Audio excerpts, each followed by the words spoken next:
اب جو ہے سارے ایک دفعہ درود شریف پڑھ لیا تو ذرا خاموشی اختیار کریں. مرد و خواتین حضرات بالکل خاموشی اختیار کریں. یہ مقامات بار بار نصیب نہیں ہوتے. کئی ہمارے اس گاڑی میں وہ مسافر ہیں جو زندگی میں پہلی دفعہ آ رہے ہیں، جن کی عمریں 60-70 سے زیادہ ہیں. تو یہ زندگی میں عام طور پہ ایک ہی دفعہ نصیب ہوتے ہیں. دعا یہی ہے کہ اللہ تعالیٰ ہر بندے کو بار بار نصیب فرمائے اور اللہ تعالیٰ ہماری دعاؤں کو قبول فرمائے.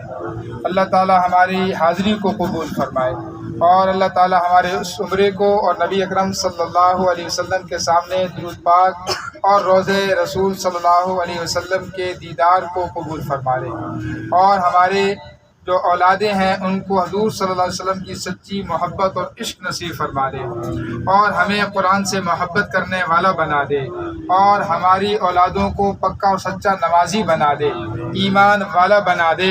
ہر قسم کے شر سے، شرور سے، فتنوں سے، فساد سے، دکھوں سے، غموں سے، مصیبتوں سے، تکلیفوں سے، پریشانیوں سے، جیلوں سے، قیدوں سے، صعوبتوں سے، مشقتوں سے معذور، مجبور، مفروض، مفلوج ہو جانے سے ہماری اور حاضرین مجلس کی، تمام گاڑی میں بیٹھنے والے، ان کی آل اولاد نسلوں کی حفاظت فرما لے. آگے ہماری 2 بڑی زیارتیں رہ گئی ہیں. پہلی زیارت جو اس کے بعد آئے گی وہ مسجد جمعہ ہے. مسجد جمعہ اور مسجد قبلتین.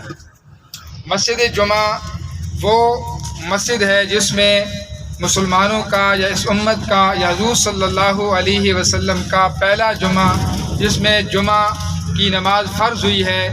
اس کے بعد پہلی جو نماز جمعہ ادا کی گئی جس مسجد میں، اس مسجد کا نام ہے مسجد جمعہ. اور ایک مسجد ہے مسجد قبلتین. ایک قباء تھا نا، تو دوسری مسجد قبلتین. یہ نام ملتے جلتے ہیں. قباء میں ہم نے نماز ادا کر لی جس کی 2 رکعت کی فضیلت مقبول کامل عمرے کے برابر ہے. قبلتین ایک مسجد ہے جس میں 2 قبلے ہیں. ایک قبلہ جس کا رخ بیت المقدس کی طرف تھا اور دوسرا قبلہ جس کا رخ بیت اللہ کی طرف تھا. کیونکہ جب نبی صلی اللہ علیہ وسلم ہجرت کر کے مدینہ منورہ میں آئے تو آپ صلی اللہ علیہ وسلم پر وحی نازل ہوئی کہ آپ اپنے چہرے کو بیت اللہ کی طرف نہیں کریں گے، آپ نے اپنا چہرہ بیت المقدس کی طرف منہ کر کے نمازیں ادا کرنی ہیں. تو آپ صلی اللہ علیہ وسلم نے جو بیت اللہ اگر سامنے ہے تو بیت المقدس بالکل اس کے اپوزٹ الٹ ہے. تو آپ صلی اللہ علیہ وسلم یعنی کہ مشرق کی طرف منہ کر کے نمازیں پڑھاتے تھے 17 مہینے تک. پھر 17 مہینے کے بعد قرآن کی آیت نماز کے اندر ہی نازل ہوئی کہ اب مسلمان کیا کریں، اپنے سابقہ جو قبلہ بیت اللہ اس کی طرف منہ کریں. تو 2 رکعت نماز ہو چکی تھی سابقہ بیت المقدس کی طرف منہ کر کے. جب وہ 2 رکعتیں ہو گئیں، جب اللہ کا حکم آیا کہ اب اپنے چہروں کو بیت اللہ کی طرف کر لو، تو اس نماز کے دوران ہی دوسری جو 2 رکعتیں پڑھی گئی تھیں وہ بیت اللہ کی طرف منہ کر کے پڑھی گئی تھی، جس کی وجہ سے اس مسجد کا نام قبلتین ہے. وہاں 2 یعنی رخ لگی ہوئی ہیں. ایک مصلی بنا ہوا ہے قبلہ کی طرف رخ کا اور ایک محراب بنا ہوا ہے بیت اللہ کی طرف رخ کا. تو یہ 2 مسجد ہیں. اور تیسری جو بڑی زیارت ہے وہ ہے میدان احد.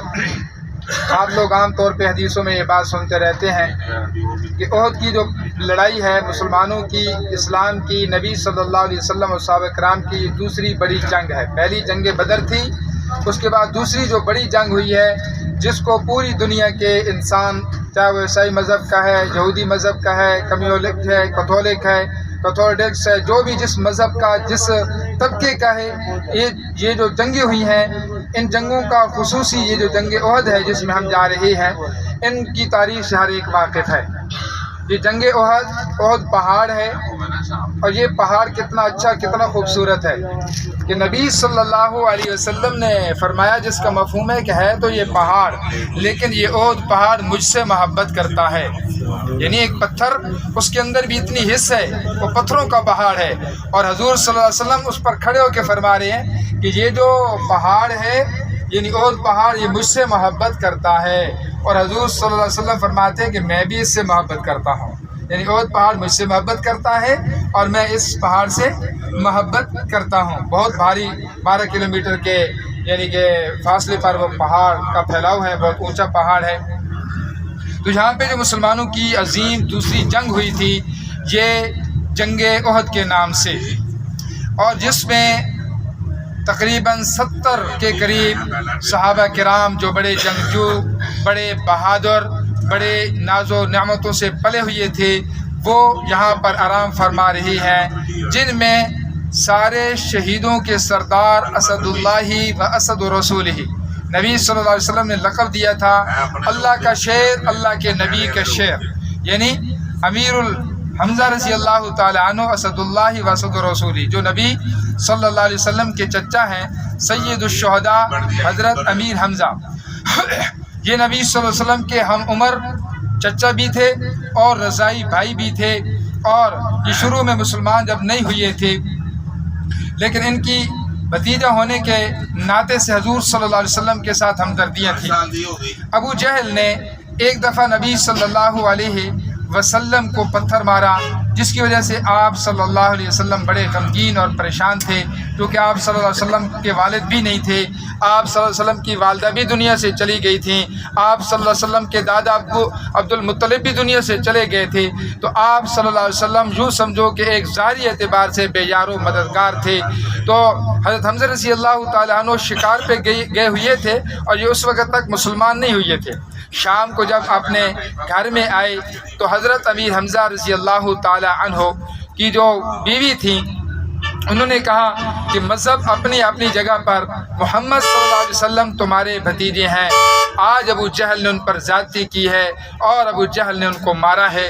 تو حضرت حمزہ رضی اللہ تعالیٰ عنہ کو اندر خاندانی جو خون تھا وہ ابلا، اس خون نے جوش مارا اور ایک نیزہ لے کر گئے۔ ابو جہل بیٹھا ہوا تھا، ابو جہل اپنے یعنی کہ جس طرح اس کی اپنی مجلس میں جماؤ تھا، دباؤ تھا، اسی حساب سے بیٹھا تھا۔ حضرت حمزہ رضی اللہ تعالیٰ عنہ گئے تو وہ ان کو دوست سمجھتا تھا، اسی کے دوست تھے، یہ جا کر اس کو زور سے مارا، جس کی وجہ سے اس کا سر زخمی ہوا۔ تو فرمایا حضرت حمزہ رضی اللہ تعالیٰ عنہ نے، وہ میرا بھتیجا ہے، چاہے وہ جس مذہب کا ہے، جس اللہ کی طرف بلاتا ہے وہ الگ بات ہے، لیکن وہ میرا بھتیجا ہونے کے ناطے سے میری ساری ہمدردیاں آج کے بعد اپنے بھتیجے کے ساتھ ہیں۔ تو نے کیوں زیادتی کی ہے؟ اور یہ بدلہ لے کر نبی صلی اللہ علیہ وسلم کے پاس آیا اور کہا میرے بھتیجے، آپ کا دادا نہیں، آپ کا دوسرے چچا نہیں، آپ کی اماں جان نہیں، اس لیے آپ نے پریشان نہیں ہونا، میں نے آپ کا بدلہ چکا دیا، ابو جہل سے میں نے خون کا بدلہ لے لیا۔ تو نبی صلی اللہ علیہ وسلم نے فرمایا میرے چچا، میں بدلہ لینے سے خوش نہیں ہوتا، میں انتقام لینے سے خوش نہیں ہوتا۔ حضرت حمزہ رضی اللہ تعالیٰ عنہ نے پوچھا کہ میرے بھتیجے آپ کس چیز سے خوش ہوتے ہیں، وہ بتائیں، وہی میں کر دوں گا۔ تو آپ صلی اللہ علیہ وسلم نے فرمایا میرے چچا، آج میری آنکھوں کو ٹھنڈا کرو، میرے کلیجے کو ٹھنڈا کرو، آج آپ پڑھ لو لا الہ الا اللہ محمد الرسول اللہ۔ بس چونکہ خون پگھلا ہوا تھا، ابلا ہوا تھا، دل میں ہمدردیاں تھیں، کہا مجھے پڑھا دو، میں پڑھتا ہوں لا الہ الا اللہ، اسی جگہ پر کہہ دیا لا الہ الا اللہ محمد الرسول اللہ، مسلمان ہو گئے۔ پھر مسلمان ہونے کے بعد ساری جو خیرخائیاں، ہمدردیاں، سارا جو مال و متاع، اسباب، ساری جتنی بھی ان کی یعنی کہ طاقتیں تھیں وہ ساری کی ساری اسلام پہ خرچ ہوئیں۔ پھر آخر میں اسی احد کی لڑائی میں وہ شامل ہوئے۔ تو آپ صلی اللہ علیہ وسلم جب اس احد پہاڑ جب ہم چڑھیں گے انشاءاللہ، احد پہاڑ پر آپ صلی اللہ علیہ وسلم کے ساتھ جو پہلے صحابہ کرام تھے ان کی تعداد 1000 کے قریب تھی۔ ایک عبداللہ بن ابی جو منافق تھا، اس نے عین موقع پر جب جانے کا وقت ہوا تو 300 کے قریب جو منافقین تھے ان کو الگ کر لیا اور ان کو واپس کر دیا مدینے میں، پیچھے مسلمانوں کی تعداد 700 کے قریب رہ گئی۔ یہ وہ لڑائی اور یہ وہ احد کا میدان ہے جس میں آگے کون سی جگہ قبلتین، اچھا جی، اب جو ہے مسجد قبلتین ہے، لیکن ہم نے گاڑی والے کے ساتھ تعاون کرنا ہے کہ ہم کوشش کریں گے انشاءاللہ صرف 2 رکعت پڑھ کے فوراً مختصر سی دعا انفرادی مانگ کے فوراً واپس آئیں گے۔ یہ مسجد قبلتین ہے، سارے نیچے اتریں پھر اکٹھے داخل ہوں گے، انشاءاللہ ہمارا تعاون ہوگا آپ کے۔ میرے ساتھ ہی رہے بھائی جان جتنے بھی ہیں۔